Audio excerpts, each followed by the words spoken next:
We're here in Mosul, Iraq, and right in front of our eyes. Haider مرڈاک اب تک عراق اور Libya سمیت کئی ملکوں میں جنگ کی صورتحال کے بارے میں اپنی رپورٹس دنیا میں وائس آف امریکہ کے ناظرین اور سامعین تک پہنچا چکی ہیں اور ان کا یہ سفر جاری ہے.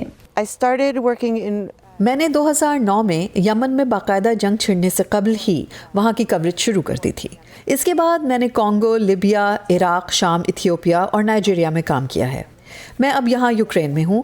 ماضی میں جنگ کی کوریج کرنے والے صحافی صرف مرد ہوتے تھے، لیکن اب ایسا نہیں ہوتا.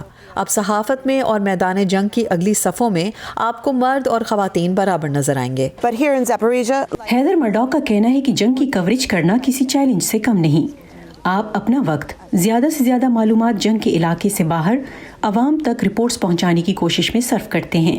اس میں ایک بڑا چیلنج یہ ہے کہ آپ کو معلومات کے حصول کے لیے اضافی سیکیورٹی درکار ہوتی ہے. if you're working in a conflict zone, اگر آپ تنازع والے علاقے میں کام کر رہے ہیں تو یہ کبھی بھی مکمل طور پر محفوظ نہیں ہو سکتا، لیکن ہم جتنا ممکن ہو سکے محفوظ طریقے سے کام کرتے ہیں. اکثر یہ چیلنج ہوتا ہے کہ ہم کسی کہانی سے کیا حاصل کر سکتے ہیں، ہمیں کیا معلومات مل سکتی ہیں اور اس کے لیے ہم کتنا خطرہ مول لے رہے ہیں. اگر ہم کسی ایسے علاقے میں جاتے ہیں جو زیادہ خطرناک ہے اور ہاٹ زون ہے تو ہم بہت محتاط رہیں گے کہ زیادہ سے زیادہ پوشیدہ رہیں اور چھپے رہیں. اور ان چیلنجز سے نمٹنے کے لیے خاص ٹریننگ حاصل کرنا بھی ضروری ہے. besides experience over برسوں کے تجربے کے علاوہ ہم میں سے اکثر جارحانہ صورتحال میں کام کرنے کی تربیت بھی حاصل کرتے ہیں، جو میں نے چند سال پہلے کی تھی.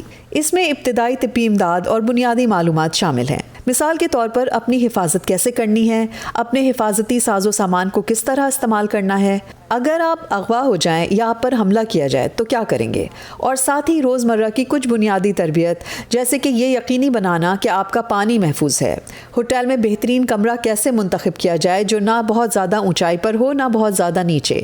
یہ اس پر منحصر ہے کہ علاقے میں کیا خطرات ہیں. لیکن حیدر اور دیگر صحافی جنگ کے ماحول میں آزادی صحافت کو کیسے یقینی بناتے ہیں؟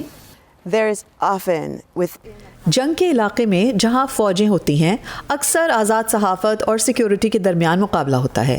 وہ اپنی سیکیورٹی کے لیے کچھ طریقوں سے معلومات کو کنٹرول کرنا چاہتے ہیں.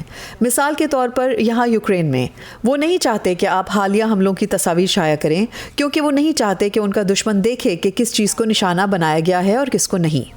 عراق میں ہم برسوں تک تھے اور وہ کبھی بھی اپنے ہلاک ہونے والے فوجیوں کی تصاویر نہیں دکھانا چاہتے تھے. وہ نہیں چاہتے تھے کہ ہم خبر دیں کہ کتنے فوجی مارے گئے ہیں. اس کی وجہ یہ تھی کہ ان کی فوج کے حوصلے کے لیے یہ منفی تھا.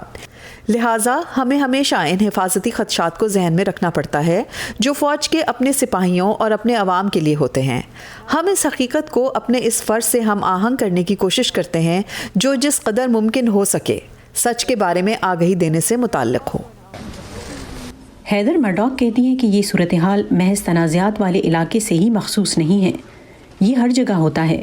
کچھ جگہوں پر حکومتیں یا بڑی عالمی کمپنیاں یا لیڈر معلومات کو کنٹرول کرنا چاہتے ہیں، اور پھر یہ اکثر صحافی پر منحصر ہوتا ہے کہ وہ معلومات حاصل کرنے کا کوئی ایسا طریقہ تلاش کرے جو غیر جانبداری اور ایمانداری پر مبنی ہو.